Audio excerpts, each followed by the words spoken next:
शिवरात्रि के मतलब को पहचानिएगा, जरा ध्यान दीजिएगा। शिवरात्रि करती क्या है? आज पूरा देश, पूरा विश्व शंकर भगवान को एक लोटा जल चढ़ा रहा है। शिवरात्रि करती क्या है? भगवान कृष्ण का जन्मोत्सव आता है, जन्माष्टमी तो भगवान कृष्ण का जन्म हुआ। रामनवमी आती है तो राम जी का जन्म हुआ। दशहरा आता है, रावण का वध हुआ। शिवरात्रि का मतलब क्या है? शिवरात्रि की मूलता क्या है? केवल शंकर पार्वती का विवाह, केवल शंकर भगवान के शिवलिंग का प्रागट्य, केवल भगवान शंकर की आराधना ना। शिवरात्रि का मतलब है एक भक्त के लिए भगवान उस रात्रि को उसका कर चुकाने के लिए, उसका ऋण चुकाने के लिए उसके पांव से गिरी हुई बेलपत्र को भी स्वीकार कर लेते हैं, वो शिवरात्रि।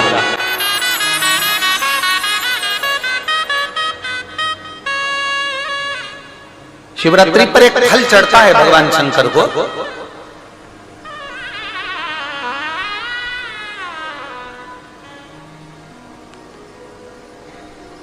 जिसको हमारी देसी भाषा में बेर कहते हैं। बोर, देसी भाषा में उसको बेर कहते हैं। एक फल चढ़ता है, केवल एक।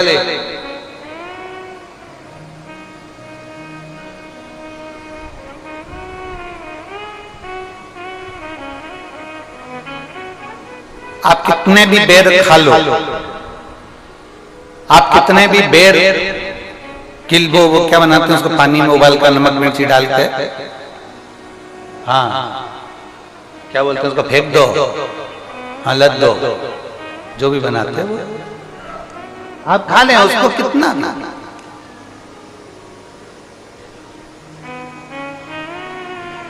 पर शिवरात्रि पर चढ़ा हुआ एक बेर, भगवान शंकर को जो तुमने बेर समर्पित करा है, या शिवरात्रि के दिन भगवान शंकर को जो तुमने बेर दिया है, उस बेर को, चढ़े हुए बेर को यदि आपने रख लिया और कोई बच्चा माइंड से, बुद्धि से भी विकलांग है, उसको लग रहा है कि इसकी बुद्धि पूर्ण तरह से काम नहीं कर रही, लग रहा है कि इसका विवेक काम नहीं कर रहा।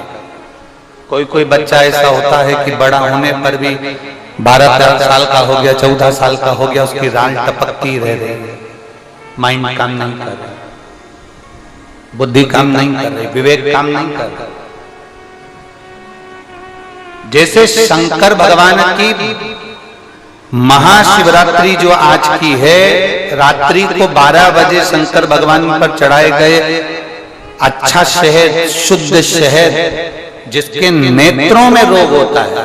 हमारे आप यहाँ पर बैठे हुए हैं, हमारे शहर में भी, सीहोर के भी लोगों से आप पूछेंगे कि राघव पहले आंखों में चश्मा पहनते थे और उसके फोटो भी टीवियों पे डले होंगे, यूट्यूब वगैरह। केवल शिवरात्रि का शहद शंकर को चढ़ाया गया, उसको उतार लिया गया, आंखों में लगाना प्रारंभ करा। थोड़ा जलन होता है, थोड़ी तकलीफ होती है, पर धीरे धीरे धीरे धीरे वो नेत्र की ज्योति को 12 ज्योतिर्लिंग की ज्योति के बराबर केंद्रित कर देता है। उसी तरह शंकर भगवान पर आज शिवरात्रि के दिन चढ़ाया गया बेर, बेर बोल लो, बोर बोल लो, जो तुम भाषा में बोल सकते हो वो तुम जानो। बेर जिसमें गुठली होती है, जो बच्चा माइंड से तकलीफ में होता, राज टपक रही है बहुत, उसका माइंड डिस्टर्ब रहता है, उसका माइंड काम नहीं कर रहा और बहुत उसका ध्यान नहीं कर रहा, बुद्धि काम नहीं कर रहा, डॉक्टरों का भी इलाज चल रहा है, तो एक प्रयास तुम भी करना। 12 आज महाशिवरात्रि के दिन का चढ़ा हुआ बेल, वो बेर, उसको उठा ले और उस बेर के ऊपर की जो भाग होता है उसको भले तुम प्रसाद समझकर खा लो, मना नहीं, पर बेर के अंदर की जो गुठली होती है, उस गुठली को घिसकर उसका चंदन प्रतिदिन बनाना, प्रतिदिन उस गुठली को घिसकर चंदन बनाना है। और चंदन को बनाकर भगवान शंकर का चाहे पंचाक्षर मंत्र हो नमः शिवाय, चाहे षडाक्षर मंत्र हो ओम नमः शिवाय, चाहे श्री शिवाय नमस्तुभ्यम, इसको बोलकर उस बच्चे को सुबह सुबह उस बच्चे को खिलाना प्रारंभ करिए।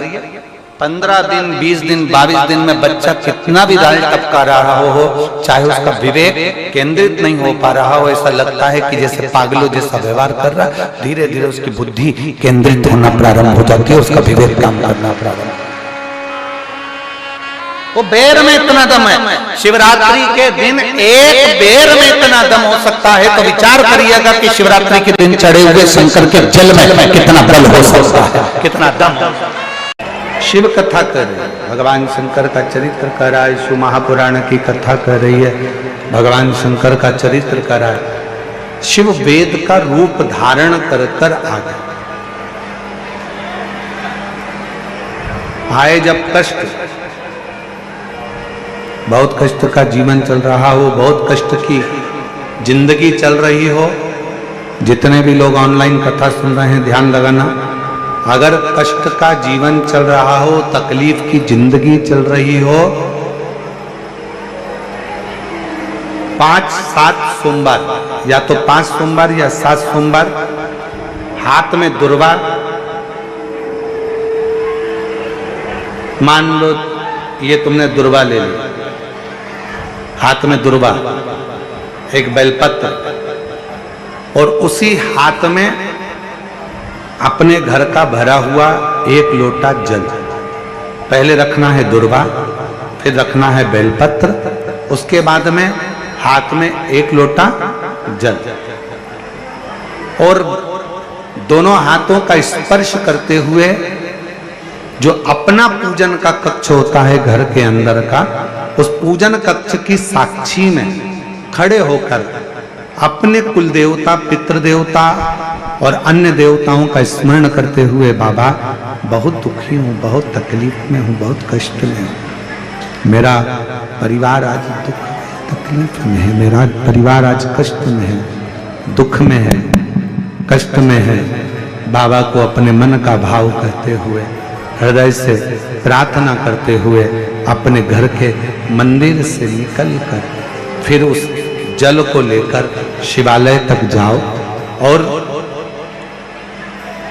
दक्षिण की ओर खड़े होकर उत्तर की ओर मुख कर कर जल समर्पित करो।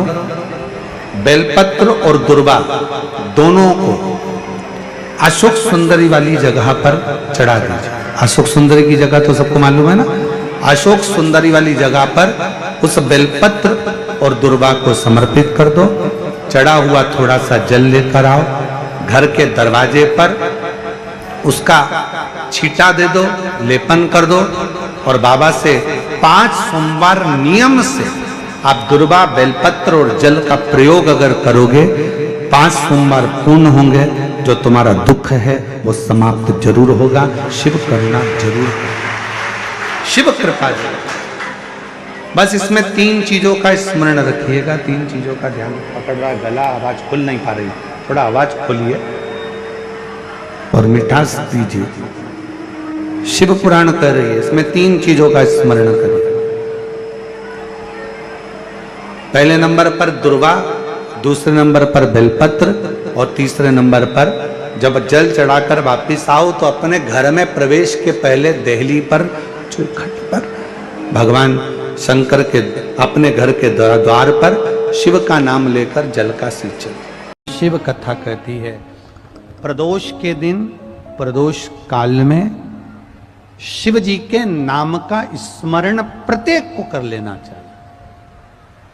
और एक नंदीश्वर शिव महापुराण से एक बात सीख कर जाइएगा,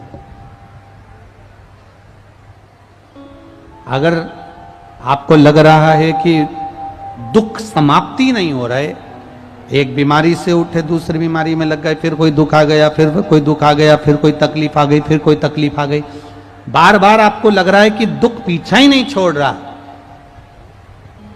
तो नंदीश्वर शिव महापुराण की कथा आपको कह रही है, प्रदोष के दिन, प्रदोष काल में 2 जगह दिए लगाना प्रारंभ कर दो। पहला, बेलपत्री के वृक्ष के नीचे पहला दिया प्रदोष काल में, प्रदोष के दिन बेलपत्री के वृक्ष के नीचे, और दूसरा दिया अपने दरवाजे की चौखट के बाहर। मतलब अपन बाहर खड़े होंगे, अंदर की ओर दिया नहीं, बाहर की ओर दिया। एक दिया बेलपत्र के नीचे देवाधिदेव महादेव से प्रार्थना कर कर, हे शिव शंकर, हे गौरी शंकर, हे शिव, आज प्रदोष का दिन, प्रदोष काल में आप भ्रमण के लिए निकलोगे नंदीश्वर के साथ में, ऐसी कृपा करना, आपके लिए मैंने द्वार सजाया है भोलेनाथ, आपकी दृष्टि मेरी चौखट पर भी कर देना, मेरी जिंदगी संवर जाए। इसलिए 2 दीप स्मरण करो। हाँ, अच्छा इशारा करा है, उसे समझ गए हो। जिस दिए को आप लगाओगे प्रदोष के दिन, प्रदोष काल में, एक दिया बेलपत्री के वृक्ष के नीचे लगाया है, और दूसरा दिया जब आप घर में प्रवेश करोगे तो राइट हैंड पर ही लगाएं। कौन से हैंड पर लगाएं? राइट हैंड पर। बहुत बहुत साधुवाद आपको दीदी, धन्यवाद, धन्यवाद दो। उन्होंने इशारा करके बताया कि दिया किस ओर लगाएं। कम से कम अपने को अंदाजा तो लग जावे ना, दिया किस ओर लगना चाहिए। साधुवाद था, बहुत बहुत साधुवाद। इसको जागरूक श्रोता कहते हैं, जिनको कथा के प्रति रुचि है और भगवान के भजन के प्रति रुचि है, वो तुरंत भाव से उसको स्वीकार कर ले। तो 2 जगह दीप, पहला कहां पर लगाएंगे? जम के बोलो जरा। बेलपत्री के वृक्ष के नीचे। अब बेलपत्री के वृक्ष को भी समझना, कौन सा वृक्ष होना चाहिए? जो आप खड़े हो, दोनों हाथ ऊपर हो, उस हाथ तक भी उसकी पत्ती को स्पर्श ना हो पाए, मतलब उसकी छाया हमारे पूरे शरीर पर पड़े, तो बेलपत्री के वृक्ष की मूलता का आनंद है। जो छोटे बेलपत्री के वृक्ष होते हैं, छोटे छोटे जो पौधे होते हैं बेलपत्री के, इनको जल डालकर, खाद डालकर सिंचित करो, बड़ा करो, उनको पोषित कर कर, बड़ा कर कर कहीं अच्छी जगह उनको लगाओ। ये नहीं कि छोटी बेलपत्री के पत्ते तोड़ लो या छोटे से पौधे के पत्ते तोड़ लो, वो श्रेष्ठता नहीं है। शिव पुराण कहती है वृक्ष वो होना चाहिए जिसकी छाया हमारे ऊपर आए। बाकी के आपके घर में आप बेलपत्री का पौधा लगाते हो, उसको बड़ा करो, बड़ा करने के बाद उसको कहीं अच्छी जगह पर लगाओ, जिससे वह बेलपत्री का पौधा बड़ा हो जाए।